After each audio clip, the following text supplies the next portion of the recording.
arti-artista. Yan ang diretsahang banat ng dating beauty queen na si Rabia Mateo matapos siyang maintrigang nakatanggap ng free tickets at VIP treatment sa isang concert. Ang paglilinaw ni Miss Universe Philippines 2020 tutukan sa Showbiz Report na ito. Agad pinabulaanan ng beauty queen turned actress na si Rabia Mateo ang kumakalat na chismis na nakatanggap siya at ang kanyang nobyong aktor na si Jeric Gonzalez ng libreng tickets at VIP treatment sa nagdaang concert sa bansa ng South Korean superstar na si IU.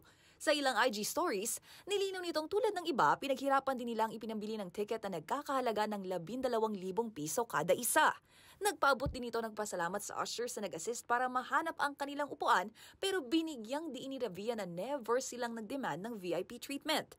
Revelation pa ni Miss Universe Philippines 2020, sa katunayan pangaraw ay nascam sila noong unang bumili dahil gaya ng araw ng ilan maging sila ay nahirapan din sa paghahanap ng available tickets para sa naturang sold-out show ng singer. Hirit nito, wala niyang arti-artista pagdating sa paghahanap. Pagbibigay halimbawa pa ng dating beauty queen mula sa mga nagdaang concert na dinaluhan, tampok ang ibang artist gaya ni na Ed Sheeran, Coldplay at K-drama star Lee Min-ho, may makapagpapatunay daw na talagang pumipila sila para makabili ng tickets. Sa huli, humingi naman ng tawad sa celebrity couple ang naturang fan account na nagkalat ng maling impormasyon. Para sa MBC TV Network News, ito po ang iyong Showbiz Angel, Angelica Cosme. Sama-sama tayo, Pilipino.